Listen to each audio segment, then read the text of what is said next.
Mes chers amis, je vous parlerai aujourd'hui de quelque chose d'assez mystérieux, sur lequel on a très peu de lumière et que je tâcherai de faire briller à vos yeux, mettons étonnés. Enfin, en tout cas surpris, parce que ce sujet est un sujet non pas tabou, mais extraordinairement secret, et, dirais-je, il est difficile, sans être initié, de pouvoir entrer dans son champ infini. Je vous rappellerai à ce moment-là la parole du vieux Corneille, qui est d'ailleurs assez amusante, à propos de ces tragédies super compliquées, qui s'appelle Héraclius, autant qu'il m'en souvienne. Il avait dit, mais pour comprendre tous les détours de mon Héraclius, il faut avoir une intelligence quasi divine. Bon, nous espérons l'avoir. Et nous comprendrons peut-être ce que le mystère devant nous ouvre quand il déverrouille sa porte et nous oblige à rentrer dans son infini. Je commencerai, ce qui vous étonnera possiblement, par une description du monde tel que le supposaient les hommes du Moyen-Âge. Tout cela pour vous montrer deux choses. Premièrement, qu'ils étaient logiques, et deuxièmement, que c'était parfaitement faux. Mais ils avaient un esprit, comment dirais-je, extrêmement simple. Jésus avait déclaré qu'il montait au ciel. Et il a disparu dans les cieux, paraît-il. C'est l'ascension. Mais tout de même, où et dans quel ciel? C'est un problème, évidemment, que l'on se pose volontiers, et certains l'avaient résolu en déclarant qu'il entrait dans le soleil, puisque le soleil est le point le plus haut de la vie universelle, du moins du monde dans lequel nous sommes plongés. Or, effectivement, c'est Fred Hoyle qui a eu cette idée, et avant lui, d'autres. Alors, nous disions par conséquent qu'ils étaient logiques, parce que je continue, puisque Jésus était monté dans le paradis, c'est donc que le paradis était quelque chose de simple, enfin d'évident. Et ce simple et évident, c'est qu'il se trouvait derrière le cercle des étoiles fixes. Ils avaient quand même remarqué, à cette époque-là, que des étoiles existaient, qui étaient fixes, qui ne bougeaient pas. En réalité, elles bougent, mais leur distance est tellement grande qu'on ne peut pas voir leur mouvement. Alors, ils étaient donc sûrs que le paradis existait au-delà des étoiles fixes et que Jésus avait franchi ce cercle resplendissant pour entrer dans le monde divin. Quant à l'enfer, l'évidence même de l'enfer apparaissait au plus obtus, du moins je le croyais, c'était les volcans. L'enfer était au cœur de la terre. Oui. Ah, précisément, on le voyait à chaque instant.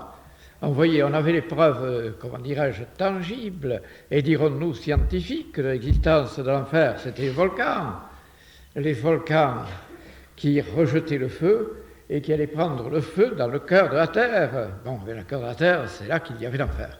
C'était extrêmement simple et extrêmement stupide. Mais enfin, ça pouvait donner lieu à des croyances terriblement figées. Alors maintenant, le monde a complètement changé et nous sommes obligés de changer aussi cette vision un peu barbare du cosmos. Alors comment d'abord la changer? Il est d'abord certain, depuis peu de temps, qu'il existe une multitude, comment dirais-je, de systèmes solaires. Il y a des millions, des milliards. Et chacun de ces systèmes solaires, il y a naturellement un soleil au centre et autour des planètes. Je ne sais pas si c'est une vérité absolue, mais pour moi, c'en est une. Je prétends que chaque soleil est environné d'un cortège de planètes. Et je prétends qu'une de ces planètes est habitée par des êtres vivants et pensants. Si évidemment j'ai raison, il y a une quantité fantastique de mondes parallèles. D'autant plus que les soleils se comptent par milliards de milliards. On avait d'abord parlé de quelques milliers, puis de quelques millions, maintenant on est aux milliards. Et le monde apparaît avec une vastitude prodigieuse, phénoménale, fantastique. Mais à l'intérieur de ce monde, comme je vous l'ai dit, je pense qu'il y a autour de chaque soleil un cortège de planètes et que dans chacun de ces cortèges, il y a au moins une planète habitée par des êtres vivants. C'est là qu'on est obligé de revenir un peu au penseur terrifiant, génial et maladif que l'on appelle Nietzsche. Son idée était très simple. Il existe une immense quantité d'atomes indestructibles, mais cette quantité est quand même limitée. Elle se compte par des millions de combinaisons, mais une fois ces combinaisons épuisées, elles recommencent, parce qu'il ne peut pas y avoir de combinaisons nouvelles. Cette idée ne manque pas d'allure, mais je pense qu'elle est force et vraie en même temps. C'est-à-dire que beaucoup d'êtres se ressemblent dans le cosmos parce qu'ils sont composés par des atomes. Il y a un très grand nombre d'atomes, comme je vous l'ai dit, et ces atomes n'ont qu'une série limitée de combinaisons. Par conséquent, cette série limitée de combinaisons peut se reproduire dans une multitude de recoins de l'univers, mais c'est quand même toujours les mêmes atomes, et j'ajouterai avec des combinaisons limitées. Nietzsche n'avait pas entrevu l'infini. Il ne pouvait pas savoir qu'il y avait un infini. Et d'après lui, précisément, il n'y avait qu'un fini. Eh bien, en réalité, l'infini nous environne partout. Et c'est pour cela qu'à l'intérieur même de cet infini, il y a une infinité de mondes parallèles. Car s'il n'y avait pas de mondes parallèles, l'infini ne serait pas infini. Il lui manquerait précisément ces mondes. Or, puisqu'il n'a aucune limite, ces mondes existent. Et s'ils existent, on peut arriver à les rencontrer. Comment y parvenir et qui en a parlé d'abord? Il faut que je revienne en arrière. Alors, pour le chiffre mystérieux de 666, qui est le chiffre de l'Antéchrist d'après l'Apocalypse. Or, ce chiffre se laisse, au point de vue symbolique, se laisse déchiffrer assez facilement. 6, c'est l'inachevé. Le parfait est en 7. Alors, le premier 6 souligne l'inachevé du corps.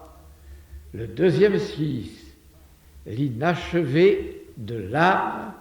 Et le troisième 6, l'inachevé de l'esprit. Il s'ensuit par conséquent que le chiffre de la perfection, c'est 777. C'est-à-dire 7, la perfection du corps, 7, la perfection de l'âme, et 7, la perfection de l'esprit. Oui, mais à ce moment-là, les choses vont se compliquer terriblement, car les nombres, tout aussi bien que les chiffres, ne sont qu'en réalité qu'une construction de l'esprit. Effectivement, Kant a bien démontré qu'on ne pouvait connaître le phénomène qu'à travers le temps, l'espace et mettons la causalité. Or, la vérité, le nous-mêmes, est en dehors du temps, de l'espace et de la causalité. Si nous prenons le cosmos, il est dans le temps, l'espace et la causalité, c'est le phénomène. Si on supprime temps, espace et causalité, nous avons immédiatement Dieu, si j'ose dire, c'est-à-dire un être en dehors du temps, éternel, en dehors de l'espace, infini, et en dehors de la causalité, c'est-à-dire tout-puissant. Comme vous voyez, c'est assez simple. Alors, et pour l'homme, c'est la même chose. L'homme est enfermé dans l'idée du temps, de l'espace et de la causalité.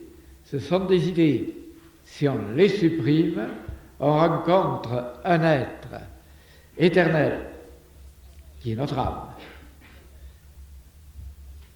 infini dans un certain sens, c'est également notre âme, et tout-puissant, c'est-à-dire parfaitement libre, c'est encore notre âme. Nous avons en nous, par conséquent, cet être triplement mystérieux. Maintenant, comment arriver à résoudre tout cela et à se communiquer avec les mondes parallèles? Il y a d'abord, nous pouvons le remarquer, que cette vérité était connue des grands initiés. Et nous le retrouverons facilement, d'abord dans l'Évangile, où on demande à Jésus combien de fois faut-il pardonner à son frère, et il répond, on lui pose la question, faut-il lui pardonner 7 fois? Et il répond non pas 7 fois, mais 77 fois 7 fois. Et nous voyons apparaître curieusement le chiffre 777. C'est ce que dit Elena Petrovna Blavatsky, où elle affirme que le nombre des mondes parallèles est de 777.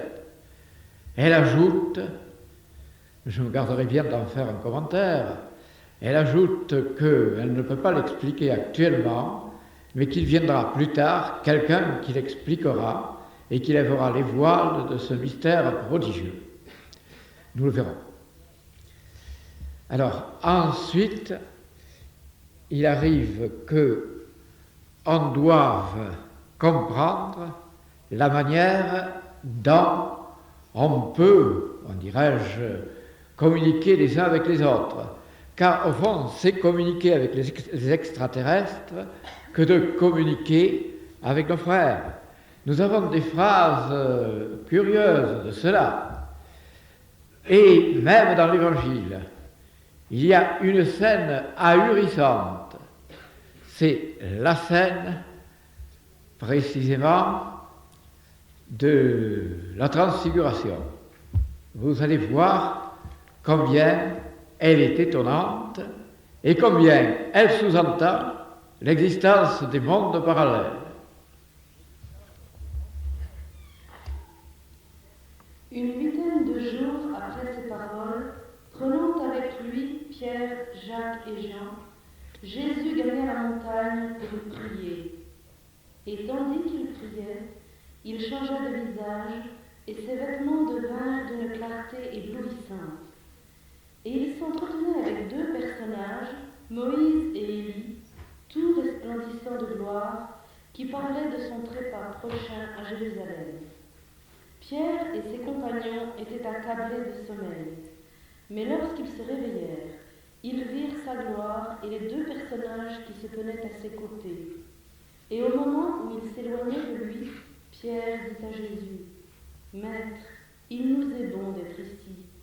Faisons-y 3 tentes, une pour vous, une pour Moïse et une pour Élie. » Là, nous arrivons nettement à l'existence des mondes parallèles. Moïse connu, voilà un Moïse inconnu. À l'Élie connu, voilà un Élie inconnu qui vit parallèlement et qui vivent parallèlement à l'être Moïse et Élie qui ont déjà existé. On peut d'ailleurs supposer que Jésus lui aussi était, comment dirais-je, appartenait à un monde parallèle, car effectivement, nous avons dans Marcion, le plus ancien des évangélistes, si j'ose dire, eh bien, Marcion déclare dans son évangile que Jésus, Fils de Dieu, est descendu du ciel.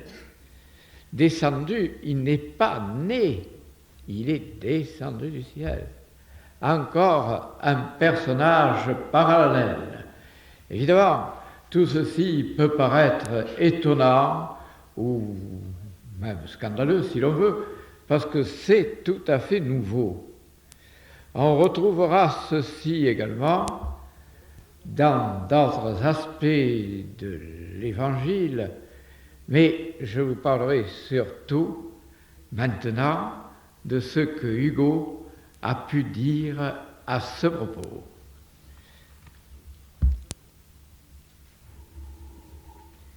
Sont-ils aussi des cœurs, des cerveaux, des entrailles?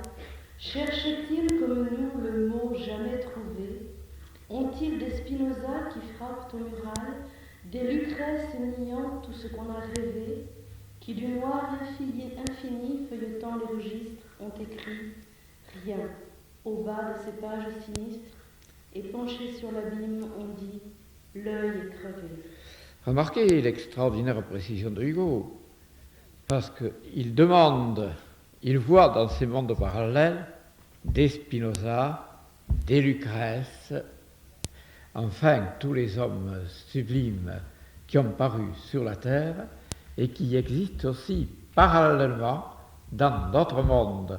Quant à l'œil crevé, évidemment, c'est extrêmement curieux, et c'est le troisième œil, c'est-à-dire ceux qui n'ont pas le troisième œil ouvert, l'œil de l'intuition, l'œil de la pénétration sublime, eh bien, ne peuvent pas comprendre la puissance des mondes parallèles. Et je les comprends, en ce sens que c'est terriblement difficile.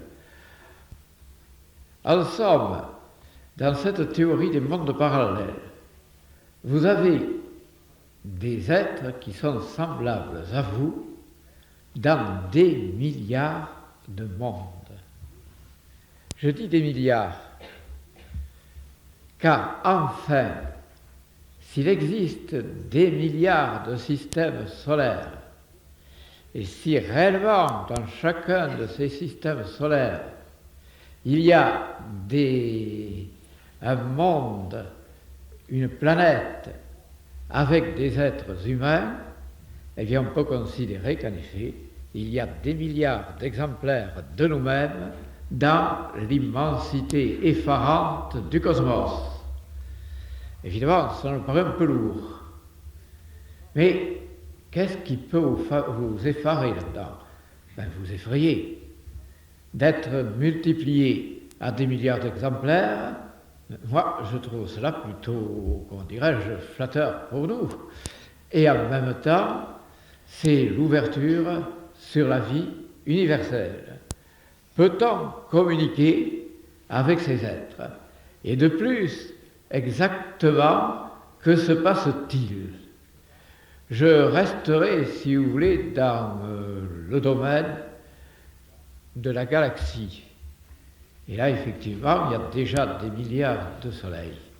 Mais enfin, on peut considérer qu'il y en a un nombre, malgré tout, assez limité par rapport à l'immensité du cosmos étoilé, et que nous pouvons peut-être savoir ce qui s'y passe. Nous avons souvent l'idée que certains êtres que nous voyons, nous les avons déjà rencontrés. Oui, nous laissons de côté pour l'instant l'explication de la réincarnation et entrons dans l'explication des mondes parallèles. Oui, nous sommes en train de les rencontrer dans des mondes parallèles. Il y a également une espèce d'enchevêtrement un peu effrayant. Par exemple, celui qui est votre père peut parfois avoir été votre amant, par exemple, ou dans une vie antérieure. Celui qui est votre fils peut parfaitement avoir été votre père dans une vie non pas tellement antérieure que parallèle. C'est-à-dire, tout se passe en même temps. Et je conçois que cela permette d'extraordinaires effarements, si vous voulez. Il m'est arrivé effectivement de rencontrer une image de moi-même, je veux dire, moi-même, alors que j'étais là, et cette image de moi-même était en chair et en os, tout à fait semblable à moi. Et d'où venait-elle? Je suppose qu'elle venait aussi d'un monde parallèle. Il y a d'étranges, représentations chez les chrétiens d'Orient, les orthodoxes surtout. Il y a d'abord une étrange représentation qui me donne tout à fait raison dans ce que j'affirme sur les trois Jésus, car on voit Jésus avec trois visages. C'est très net. Et ensuite, non loin de là, on voit quelque chose d'encore plus effarant. Jésus, adulte, en train de bercer sur ses genoux Jésus, enfant. Alors là, nous voyons bien les mondes parallèles. C'est-à-dire que pendant que l'on est adulte dans un monde parallèle, dans l'autre monde, on est enfant. C'est-à-dire on peut avoir tous les âges à travers cette filière extraordinaire, infinie, incompréhensible et pourtant compréhensible de monde. Il est certain que cela détruit, si l'on peut dire, notre entendement purement cartésien. Il faut d'ailleurs ne pas oublier que Descartes existe d'une manière parallèle dans d'autres mondes. Il ne faut pas non plus oublier que Descartes n'est pas du tout cartésien, car il a déclaré qu'il avait senti l'esprit divin descendre dans son cœur pour lui révéler en quelque sorte son système. Il est très curieux de voir une quantité d'aspects comme les facettes d'un même diamant à propos d'êtres qui nous paraissent d'un seul bloc. Bien, en réalité, nous irons les connaître, et nous pouvons les connaître de nos jours. Il m'est arrivé, je vous l'ai dit, de me rencontrer moi-même. Il m'est arrivé aussi de rencontrer des êtres que je savais non pas morts, mais très loin d'ici, et de les rencontrer, soit à Perpignan, soit à Strasbourg, soit dans d'autres villes, comme par exemple Narbonne. Il semble qu'il y ait des communications sensationnelles. Maintenant, est-ce qu'on peut être libéré de ce monde effarant, si l'on peut dire? On peut en être libéré à condition de pratiquer plusieurs exercices qui sont des exercices transcendantaux ou transcendantaux. Par exemple, vous imaginez au zénith, au-dessus de vous, un soleil resplendissant et vous concentrez sur ce soleil resplendissant, une concentration puissante qui peut durer, par exemple, d'une minute à 10 minutes. Et si vous le faites d'une manière permanente, je crois qu'effectivement, vous serez en contact avec l'esprit universel et que vous serez libéré, si j'ose dire, de la vision des mondes parallèles. Libéré et en même temps exalté par elle. Il y a d'autres exercices. Par exemple, vous écartez les deux pieds, êtes droit à ce moment-là, et vous tendez les mains, les paumes vers le ciel, et vous faites jaillir de ces mains, par la pensée, un double rayon qui va toucher le soleil des soleils. Je reconnais que c'est assez mystérieux, mais enfin, c'est puissant et cela peut être une structure fondamentale. Il y a d'autres exercices. Vous pouvez les voir dans, elle ne le dit pas d'ailleurs, dans le livre de Zora, les postures divines. Elle le dit sans le dire. Mais si vous pratiquez les exercices de ce livre magnifique, vous arriverez à communiquer également avec les mondes parallèles. Alors, ceci dit, quels seront les avantages? Vous supprimez justement ces mondes et vous devenez un avec la divinité, qui étant en dehors du temps, de l'espace et de la causalité, est inévitablement dans l'absolu. Il y a un autre exercice, c'est par exemple imaginer que l'on est l'absolu soi-même. L'exercice est curieux. Vous aspirez les forces de l'absolu. Vous devenez l'absolu et vous exaltez sur le cosmos les forces de l'absolu. Vous aspirez les forces de l'infini, vous êtes l'infini et vous exhalez sur le cosmos les forces de l'infini. Vous aspirez les forces de l'éternité, vous devenez l'éternité et vous exhalez les forces de l'éternité. Enfin, il y a la force de l'incommensurable. Vous aspirez la force de l'incommensurable, vous êtes l'incommensurable et vous le faites rayonner sur le cosmos étoilé.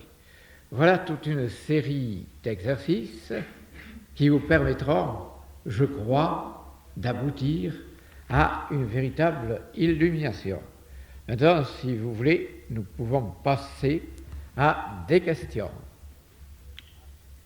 Et je reconnais que ce que je viens de vous dire peut vous paraître un peu invraisemblable. Effectivement, tout est invraisemblable dans le cosmos et tout sera parfait. Je vous rappelle, c'est une chose que j'aime beaucoup dire, je vous rappelle le petit quatrain de Hugo, que vous connaissez. Job fut le deuil, Platon la lyre, Jésus l'hymen, Voltaire fut l'éclat de rire du genre humain. Or, il est assez curieux que Voltaire lui-même ait, à un moment donné, senti qu'il y avait tout autre chose que la matière. Et je ne vais pas vous citer, parce que enfin, je vous en citerai quelques-uns. Oui, Platon, c'est Voltaire qui écrit, hein. Tu dis vrai, notre âme est immortelle, c'est un Dieu qui lui parle, un Dieu qui vit en elle. Et comment expliquer ce noir des ressentiments, ce dégoût des faux biens, cette horreur du néant? Vers des siècles sans fin, je sens que tu m'entraînes du monde et de mes sens je vais me briser ma chaîne et m'ouvrir, loin de lui, dans un rêve enchanté, les portes de la vie et de l'éternité.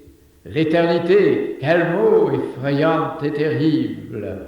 Ô mystère indicible, que me préparez-vous, abîme ténébreux? Alors, s'il est un Dieu, l'Adam doit être heureux. Il en est un sans doute, et je suis son ouvrage, lui-même au cœur du juste. Il emprunte son image, il sait soigner les bons et punir les pervers. Mais comment? Dans quel temps? Et dans quel univers? Ici, la vertu pleure et l'audace l'opprime. L'innocence à genoux y tend sa gorge au crime. La planète est dominée par César. Hâtons-nous de ce monde infortuné fut formé pour César. Hâtons-nous de quitter cette prison cruelle, funeste, Je te verrai sans ombre, ô lumière céleste, qui te cache de nous dans nos jours de sommeil. Cette vie est un songe et la mort un réveil. Ces vers sont magnifiques et inattendus. C'est d'ailleurs ce que Hugo avait dit. C'est ici que Voltaire, se sentant devenir sublime, a quitté terre, criant « Je vois », ainsi qu'un prophète ébloui. Alors, ce que l'on peut également revoir dans le monde antérieur, dans les mondes parallèles, c'est précisément ce mélange de contrastes absolus. Vous pouvez être également, si vous êtes un homme, une femme, dans un monde parallèle. Si vous êtes une femme, un homme, dans un monde parallèle. Et vous pouvez avoir des aventures invraisemblablement compliquées. Et lorsque, par un élan prodigieux de votre volonté et de votre espérance, vous absorbez dans une seule intuition ces innombrables variétés de mondes, eh bien, on peut dire que vous avez atteint l'absolu et que vous ne reviendrez plus sur la terre. Là aussi, c'est encore différent, parce qu'il se peut que dans les mondes parallèles, un être très bon soit en réalité très mauvais.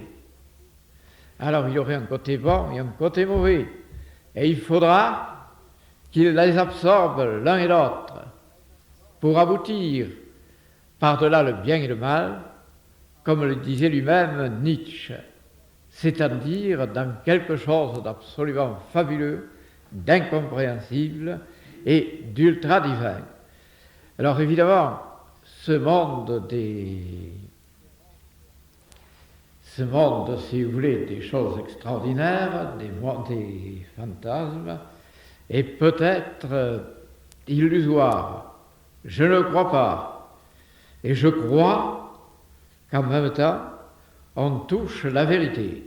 Maintenant, à propos de l'ancien monde, il semble que dans le monde parallèle, il y ait un nouveau mystère pour la formation des univers. La formation des univers reste parfaitement incompréhensible à ce moment-là d'ailleurs. Et pourtant, très simple. Nous prenons par exemple Vénus. Nous savons que Vénus est une planète effarante. On la croyait avec un tendre climat, elle a plus de 400 degrés de chaleur et des pluies d'acide sulfurique, et on ne sait pas pourquoi. Eh bien, supposons que le propre de toutes les planètes soit de devenir des Vénus. À la suite d'un dérèglement incompréhensible, chaque planète atteint une température fantasmagorique et devient une nouvelle Vénus. Mais alors, que se passe-t-il? Il se passe également qu'elle attire, en vertu de la loi d'attraction universelle, parce qu'elle existe, elle attire autour d'elle une multitude d'atomes.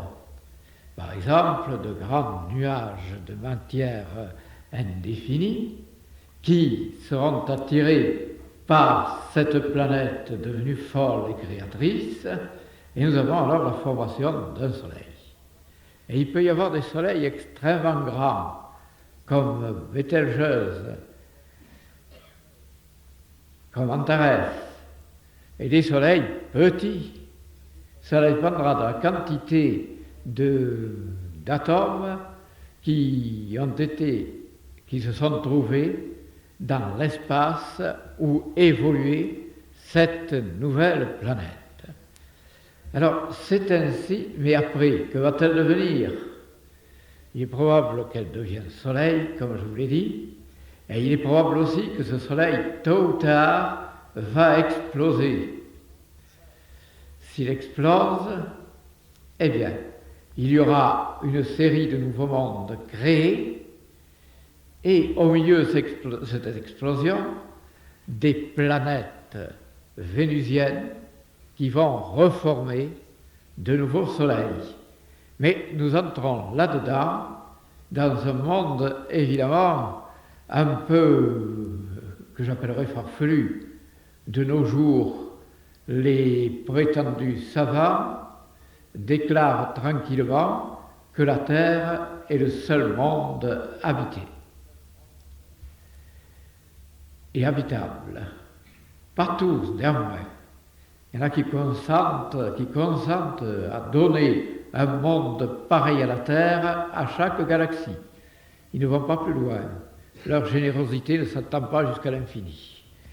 Mais enfin, tout cela ne repose que sur des affirmations d'une science qui évolue à chaque instant. Pour vous en rendre compte, je vous demanderai, si vous pouvez le trouver, de prendre un manuel de physique datant de l'âge de 1900, de l'année 1900. Et si vous les comparez avec les manuels de physique actuels, vous verrez que cela paraît provenir de deux planètes absolument différentes. Tout ce qui était affirmé dans le premier est démenti par le second. Et remarquez que ça peut être beaucoup plus compliqué que tout cela. Même simplement pour Mars, où on prétend que Mars n'est pas habitable. En réalité, on sait déjà que Mars a de l'oxygène. La preuve, les calottes polaires qui fondent graduellement et qui se reconstituent à chaque saison différente. C'est une preuve, comment dirais-je, éclatante de l'existence de la neige et de l'existence de l'oxygène sur Mars. Il y a de l'eau, il y a de l'oxygène. Quant à la température de Mars, écoutez, c'est enfantin. On déclare que, d'abord on n'est pas d'accord là-dessus, mais on déclare que c'est d'environ moins 40 degrés. Mais à moins 40 degrés, on vit sur la Terre. Il y a des villes qui connaissent cette température. Il y en a qui vont jusqu'à moins 70 degrés. Et on arrive quand même à vivre. Il y a donc des possibilités de reconstruction cosmique dans l'infini. Bon, ceci dit, je vais vous demander de me reposer des questions, si vous voulez bien. L'idée de l'antimatière porte des éléments intéressants. Oui, incontestablement. Il y a la matière et l'antimatière, dans laquelle, si vous voulez, ce qui est dans la matière est inversé. Alors, par exemple, dans un atome d'antimatière, ce seraient les les satellites qui seraient beaucoup plus légers, et non plutôt le Soleil central qui serait beaucoup plus léger, et les satellites beaucoup plus lourds. Cela aboutit aussi au phénomène des comètes. Alors, dans l'antimatière, il y a également les comètes.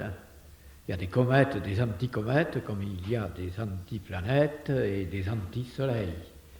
Et on arrive aussi à cette idée de l'antitemps, si j'ose dire, c'est-à-dire, au lieu d'aller du présent vers le futur, on irait du futur vers le passé.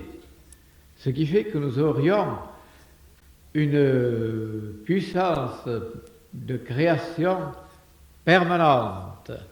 Si le monde a existé par un Big Bang, on peut l'admettre à travers tout ce que nous venons de dire, eh bien, ce Big Bang peut être inversé.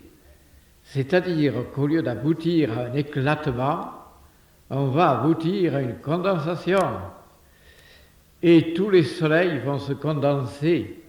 D'abord, il y aura la condensation de toutes les planètes dans un même soleil, puis la condensation de tous les soleils d'une galaxie dans un unique soleil, puis la condensation de toutes les galaxies dans une unique galaxie. Et on peut gloser longtemps sur ce problème.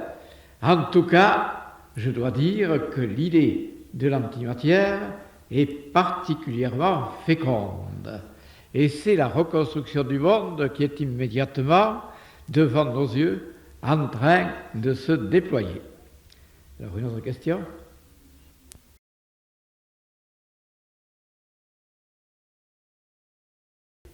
Il y a une différence de temps.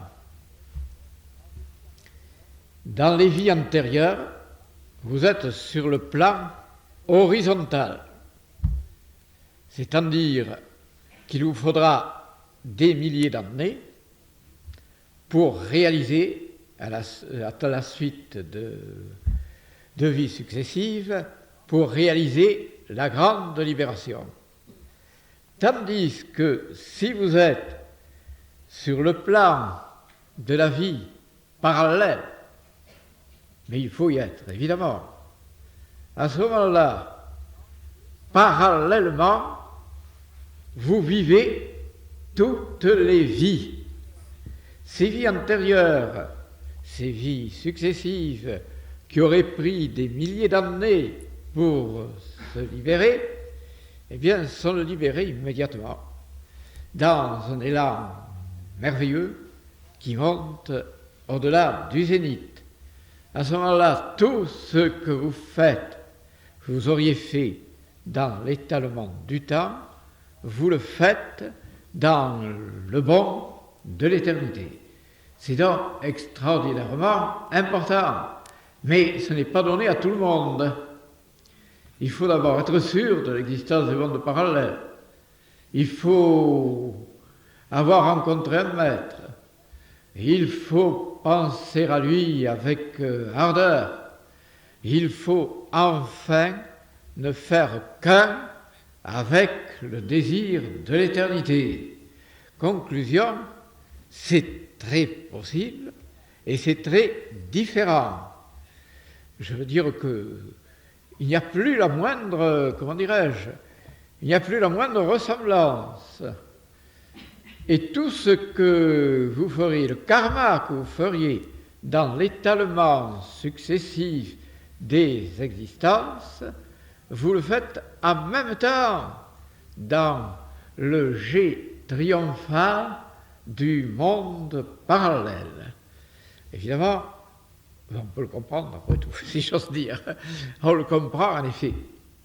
Il suffit de placer, d'aller en dehors de notre pensée habituelle, et nous revenons à ce que nous disions, le temps, l'espace, la causalité ne sont que des créations de notre pensée, et si nous arrivons à les supprimer, nous arrivons également à supprimer la succession infinie des existences. Alors, une autre question?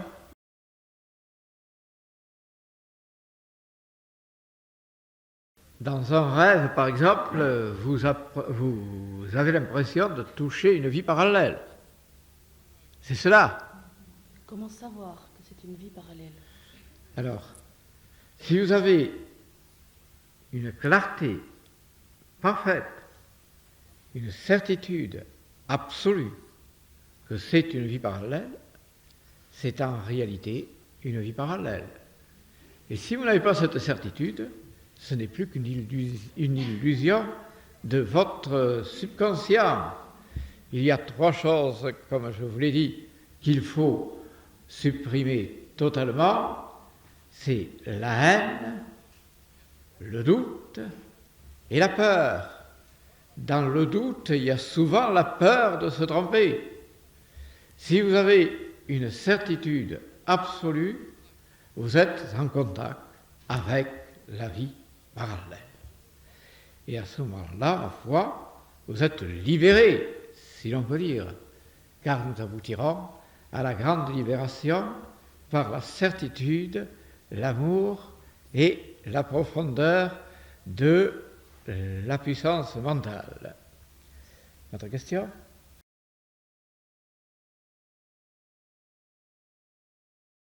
C'est-à-dire qu'il y a des sensations parallèles.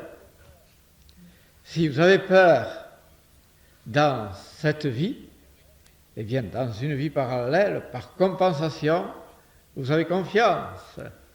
Si, j'allais dire, vous avez une union déplorable dans cette vie, dans un monde parallèle, votre union est particulièrement bien réussie.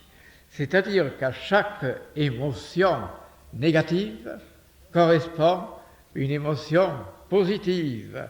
Et c'est vrai pour tous les mondes parallèles. Mais si vous en prenez conscience, vous êtes en train de dissoudre le monde parallèle et de rentrer dans l'unité et son triomphe.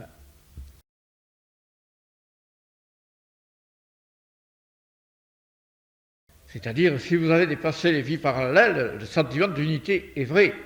Je suis l'unité dans la multiplicité, comme disait Jésus, pas comme disait un grand maître, qui n'était pas Jésus. Mais Jésus peut l'avoir dit.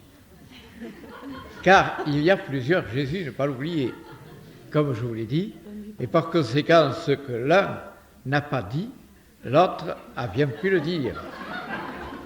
Et il faudrait aboutir à l'unité de tous ces Jésus pour avoir un Jésus transcendantal et qui n'est plus un Jésus parallèle, mais un Jésus unique. Alors, voyons d'autres questions. J'avoue que tout cela peut vous paraître terriblement compliqué. C'est la première fois, sans doute, que vous êtes en contact. Et c'est d'ailleurs ma mission, d'apporter l'explication des mondes parallèles. Cette mission, je l'ai dans un monde parallèle et au-delà. Avant de naître, je me suis incarné pour apporter plus de sagesse, plus d'amour, plus de puissance, plus de beauté à l'humanité ou à ceux qui, dans l'humanité, sont susceptibles de le recevoir. Et je me suis incarné aussi pour apporter l'explication de quelques mystères comme celui des vies parallèles.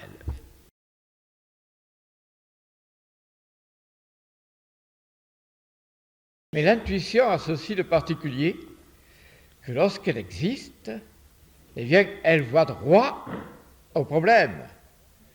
La différence entre la raison et l'intuition, c'est que la raison tourne toujours autour d'un problème, tandis que l'intuition va droit au cœur même de la question et la connaît immédiatement. Le propre de l'intuition, c'est la connaissance immédiate et en profondeur. Si vous avez cette connaissance immédiate et en profondeur, c'est que l'intuition a jailli de vous-même.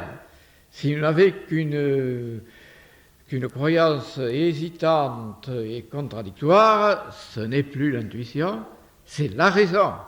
Et la raison n'arrive jamais à résoudre totalement les problèmes infinis.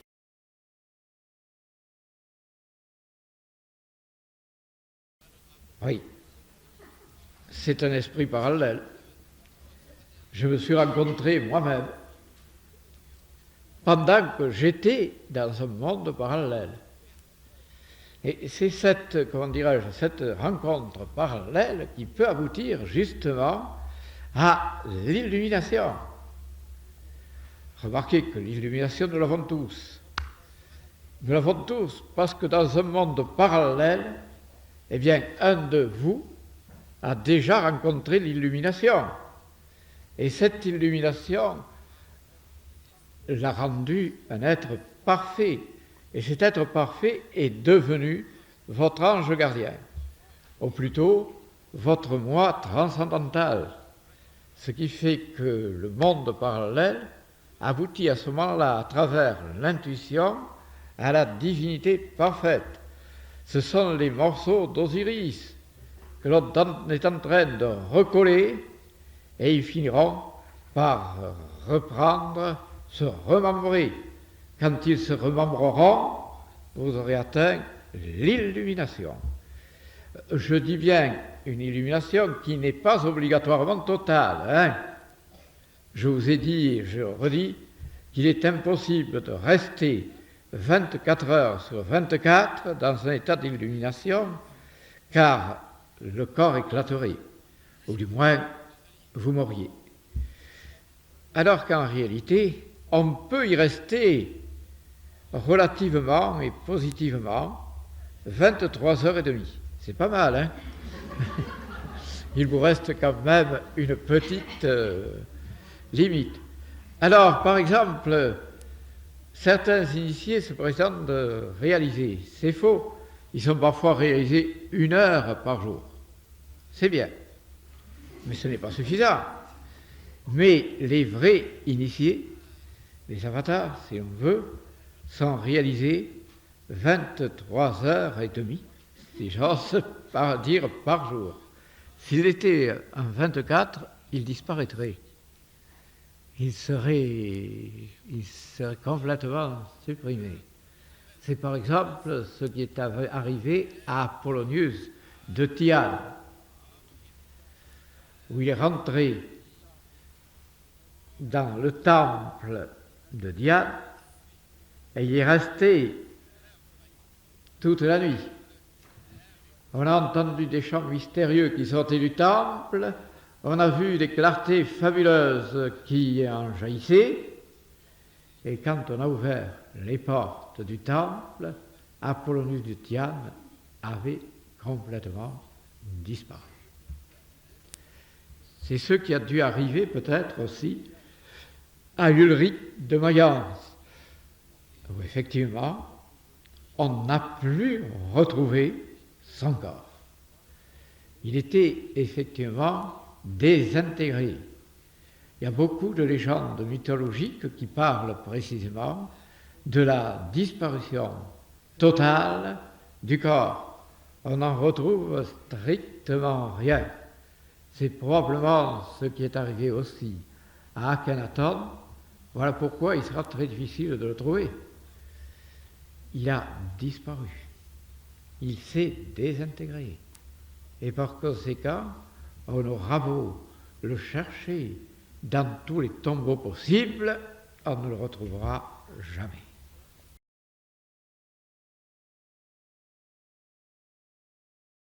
« 666 est le nombre de l'incomplétude. 777 est le nombre de la complétude. 888 pourrait être le nombre de l'absolu. 999 pourrait être le monde de la perfection, et on s'arrête là. On ne peut guère aller plus loin.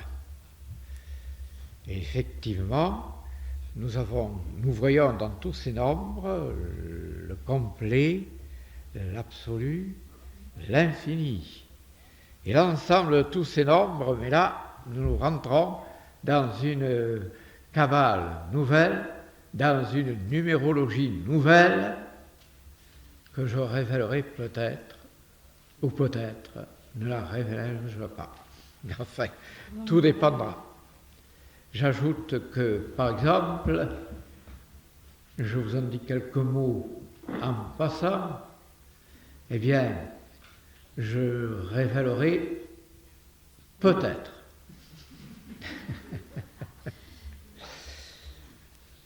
le tarot originel et fondamental, qui est en quelque sorte l'anti-tarot.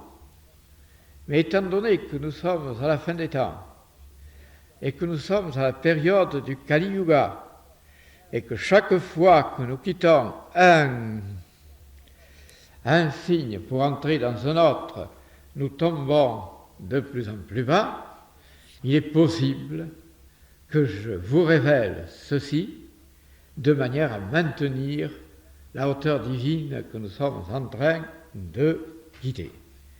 Alors par exemple, je vous en cite un exemple, dans la tour foudroyée, eh bien au lieu de la tour foudroyée, vous verrez une tour reconstruite, complètement reconstruite. Et en haut de cette tour, le roi de Babylone et le grand prêtre d'Égypte, sous forme de deux êtres qui ne sont pas des êtres, mais des idées, des modèles, des visions transcendantes dans l'intelligence de Dieu. Et celui qui atteint cet arcane deviendrait, en le comprenant intégralement, probablement réalisé. Et réalisé d'un seul coup. C'est ce qui arrive quelquefois. Et j'espère qu'avec l'anti-tarot, eh bien, certains êtres y parviendront. Remarquez que s'ils y parviennent, c'est qu'ils sont prêts à l'accepter. Il arrive, par exemple, je vous l'ai déjà dit, mais il n'est jamais mauvais de le répéter, il arrive, par exemple, que lorsque un être animal rentre pour la première fois dans le règne humain, il rencontre un grand maître. S'il comprend ce grand maître, s'il le suit, s'il le vénère, et s'il suit ses préceptes, et si avant de mourir il pense à lui, il est sauvé, il est réalisé. Alors vous voyez seulement dans l'infinité des mondes, il y a une quantité de gens, de sauvages devenus divins, si l'on peut dire, qui se sont réalisés ainsi, et dans une autre infinité, il y en a qui ne se sont pas réalisés, qui ont repoussé le maître et qui sont rentrés dans le domaine bourbeux de l'erreur et du mensonge, et de la haine, et du doute, et de la peur. Alors je crois que... Autre question, si vous voulez. Alors, à ce moment-là, sitôt que tu es réalisé dans un monde parallèle, dans la conscience de ce monde actuel, tu as une illumination, une transcendance, et tu as l'impression d'une renaissance. Et si c'est totalement réalisé dans l'autre, eh bien, tu es déjà réalisé. Tu le sens intuitivement et d'une manière fantastique, tu sais que l'être est réalisé. Et cet être, c'est toi-même. Alors, tous ceux qui se sentent réalisés à ce moment-là le sont réellement.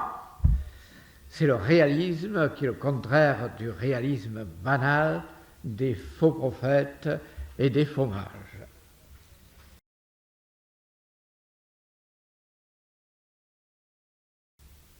Dans un certain sens, oui.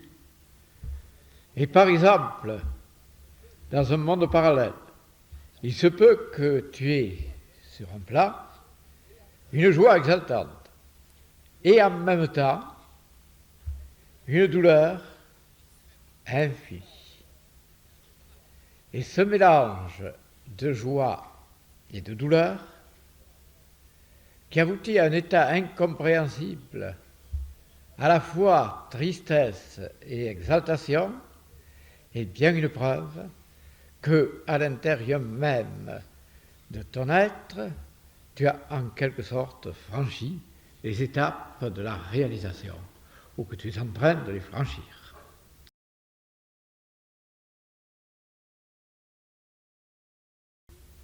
Nous allons remonter à Krishna, 4000 ans avant Jésus-Christ.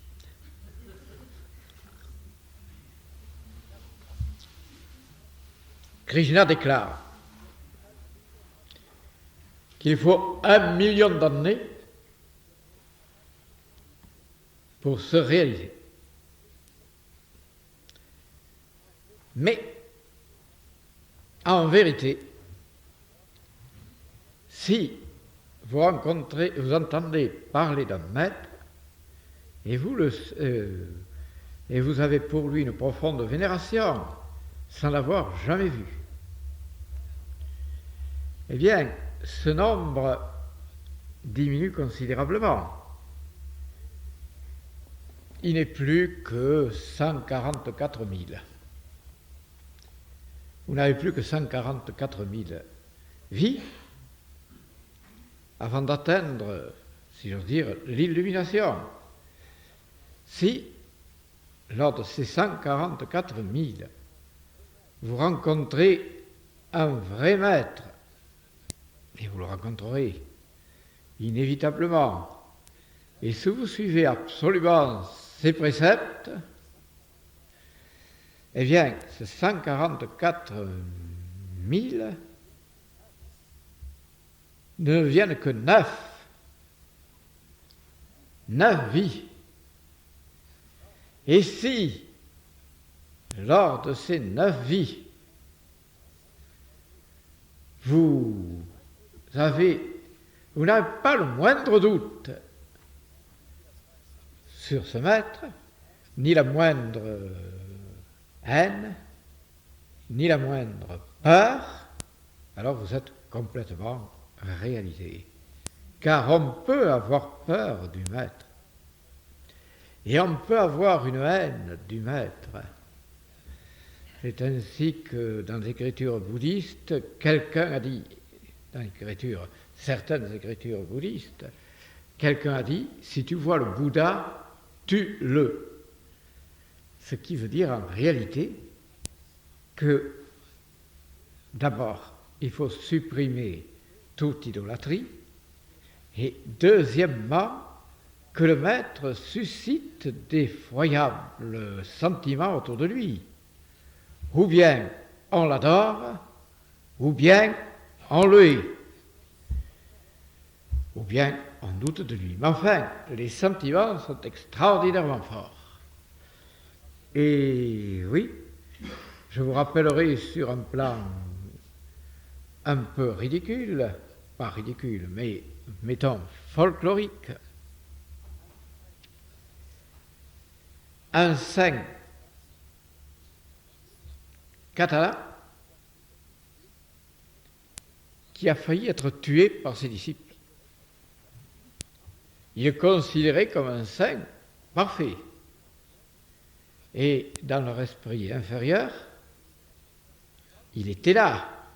Et par sa seule présence, il apportait le bonheur et la sainteté.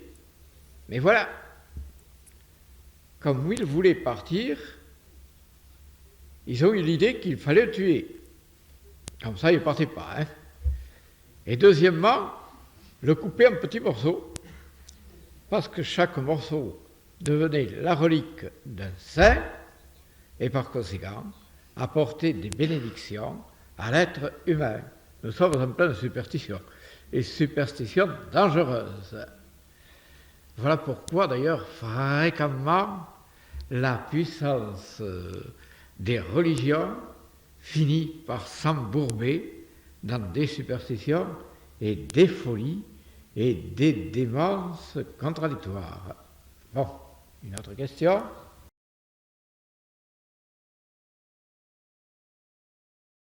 Oui, eh bien parce que dans des vies antérieures, vous les avez déjà rencontrés.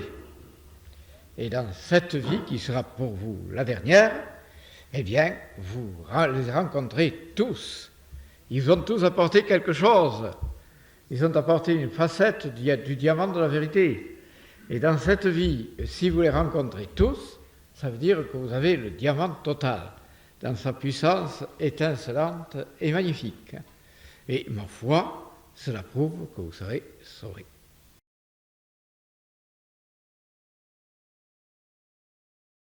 Dans le dédoublement, vous êtes encore dans une seule vie.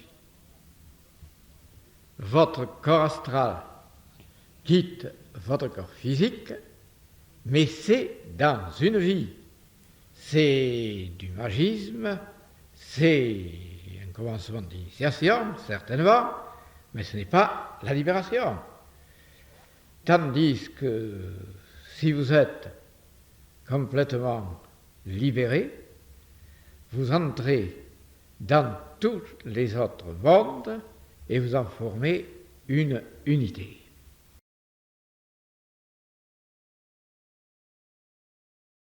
Cela peut très bien se faire. Il se peut par exemple que ce soit d'un monde parallèle un être qui vient vous voir et que cet être c'est vous-même. Mais il y a très peu d'êtres qui ont contacté des ovnis. Il y en a quand même. Et actuellement, en Belgique, si je ne me trompe, il y a un centre d'extraterrestres. Et parmi ces extraterrestres, il n'est pas impossible que vous rencontriez vous-même, si vous êtes parvenu à la domination des mondes parallèles. Comment on se reconnaît Comment se reconnaît-on? Pardon? Jacques, quand nous nous rencontrons, comment se reconnaît-on? Je n'entends pas. Comment se reconnaît-on? Quand on se rencontre, comment c'est donc c'est nous? Mais tu te souviens, tu vois devant toi un être qui est toi. Et là tu peux savoir, tu te vois absolument. Toi, tout entier, tu es face à face à toi-même. D'ailleurs, Hugo avait dit quelque chose dans ce goût-là. Si j'arrivais à me souvenir, ce serait parfait. Bon. Qu'es-tu passant? Je te connais. Mais tu n'es que nombre, mais n'ayant ni sexe ni âge, tu n'es que nombre et qu'un nuage. Je suis ta mère, et je venais. Et toi, qu'es-tu passant? Ta fille. Et toi, dans l'œil les yeux brille, qu'es-tu passant? Je suis ta fille. Et toi, je suis celle à qui tu disais je t'aime. Et toi, je suis ton âme même. C'est la rencontre de soi-même avec soi-même. Et effectivement, on se reconnaît. Alors, d'autres questions?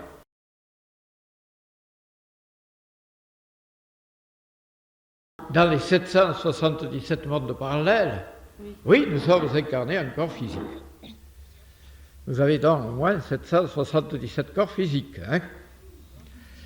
Mais, encore une fois, avec des relations totalement différentes.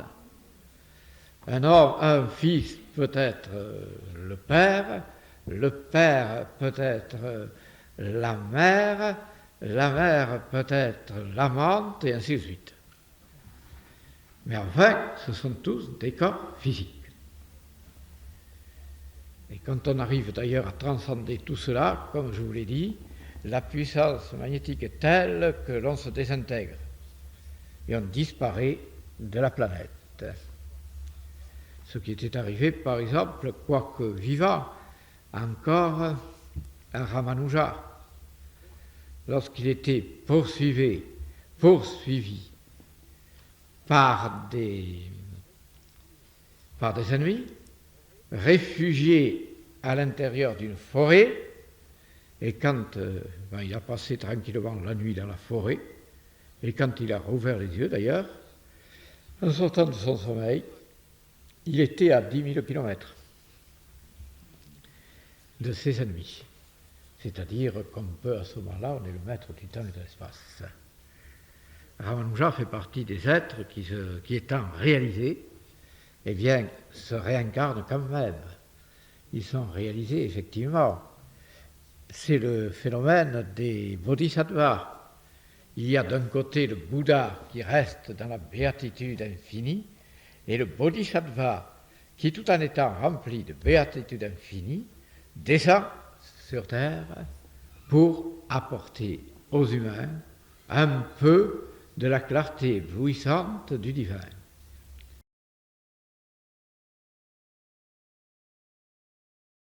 Si vous le connaissez, si vous la vivez surtout, et je vous ai donné quelques méthodes pour la vivre, vous êtes libéré du temps, de l'espace et de la causalité, et vous rentrez alors dans la libération absolue et totale. Je crois que ça vaut la peine d'essayer. C'est en quelque sorte une vérité que j'apporte au monde à ceux qui sont prêts à l'écouter et à la comprendre. Et s'ils la réalisent, ils sont libérés dès cette vie, rien que par la connaissance des mondes parallèles. Il ne faut pas oublier que dans les mondes parallèles, vous avez déjà rencontré FB et que vous l'avez peut-être abandonné. Et maintenant, vous revenez. Et le seul fait de ne plus abandonner un maître réalisé vous permet d'atteindre à la réalisation. Car il suffit encore une fois de penser à lui avant de mourir, et cette merveilleuse pensée vous ouvre les portes de l'infini.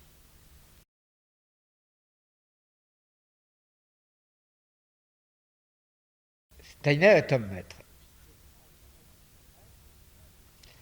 Et en sa qualité de maître, et j'ajouterai qu'il était un maître réalisé. En sa qualité de maître réalisé, il avait donc la connaissance des mondes parallèles. Mais